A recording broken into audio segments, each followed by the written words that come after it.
Hello, this is Jeffrey Fox again, and we're at lesson 3 in the Big Data Applications and Analytics course in the Health and Medical Informatics section. And here I am, the instructor. So lesson 3 is all about, it's a very short lesson, and it has a few remarks about telemedicine. And this actually has been, been studied and used for a very long time because it was trumpeted as a very important, well, at least 20 years ago, and probably more than that. But it didn't quite take off. But now there's some reason to believe it ought to take off because telling of a lot of other things is taking off. Namely, we do an awful lot of things with virtual technologies, which we didn't do in the past.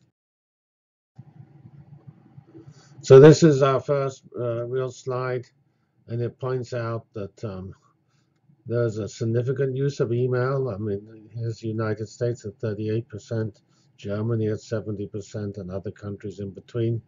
Obviously, for some reason, it's interesting. Europe is higher than the other places, and actually, Germany is higher than, say, Spain or United Kingdom.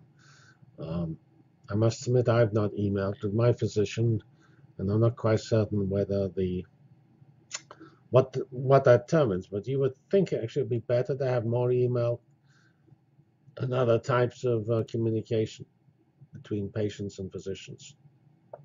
So it'd be good if we can increase this number.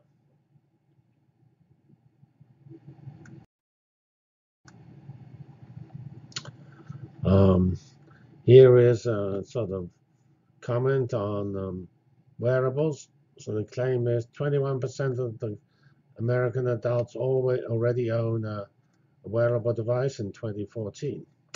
So what does that predict, say, for 2016? Well, it's suggesting it predicts 40% because 20% of Americans own tablets in 2012, and now 40% own. So possibly that, it seems plausible to me that the wearable use will increase significantly. So that's an interesting statistic. Here is video consults. So this is, again, something I have no experience with, but it's sort of at the heart of telemedicine is video linkages between patients and medical carers. And here's the projection, 5.7 million. Well, now in last year, this is being recorded in early 2015. And the expectation is that's going to grow a factor of 20 or more to 130 million video consults in 2018. So that's quite big numbers here. Although again, it's not something you hear about. At least I don't hear about this. It's sort of interesting.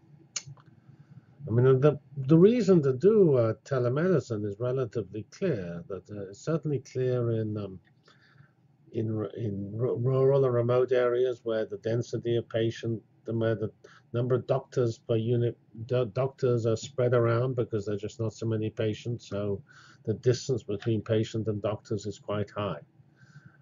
In high density cities, it's not so clear, but it still could actually have valuable there because maybe it's not good to walk around in cities. Who knows? So this just reminds me of the past. In 1994, telemedicine was going to be the future of the world. Actually, there was a huge healthcare initiative from the Clinton administration at that time with Hillary Clinton as a leader of that. And we had a big project to investigate healthcare using telemedicine as the key technology. And here was a presentation I gave to Hillary Clinton with others in 1994. I looked different in those days. I always had sideburns and I had big ties and things. So those are, I wish so. I need to recall those days. That's bad. They've disappeared. Don't like it. Anyway, here is Hillary, and actually Daniel Moynihan, who is I think now deceased, who's the was the senator, a Democratic senator from New York at the time.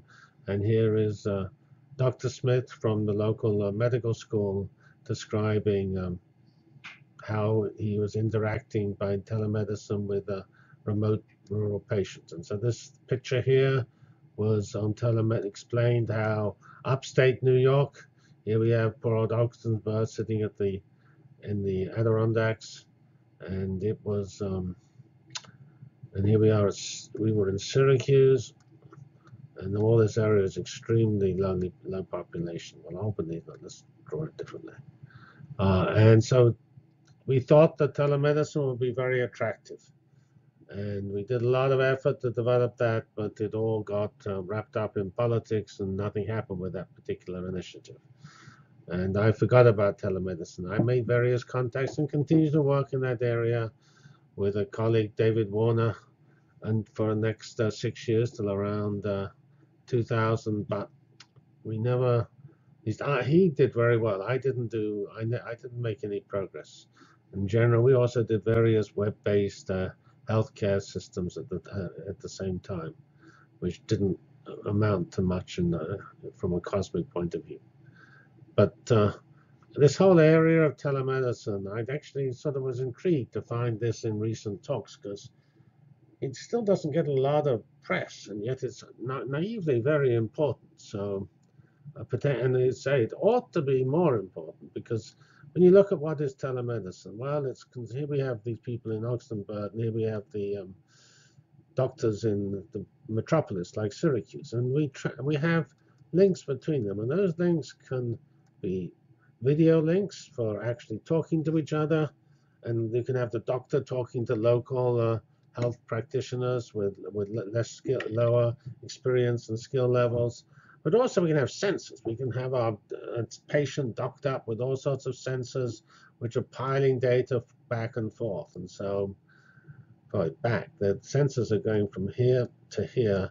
There's the doctor can then evaluate everything here and make important decisions. So the telemedicine is video plus sensors, which are often be wearable sensors today. And those linkage together to do healthcare is a critical, interesting area for the more rural, especially for the more rural communities, where it is not so reasonable to come to local facilities. So it'll be good to watch for that. I'm actually now think that we might see more of that because the argument is much stronger today because the technology is so much better. One reason it didn't happen back in 1994, the same reason various other things like VRML didn't happen was the network was lousy. So let's see what happens. So that's the end of this short section, which is just sort of highlights my excitement at seeing telemedicine reappearing on the agenda. Thank you very much.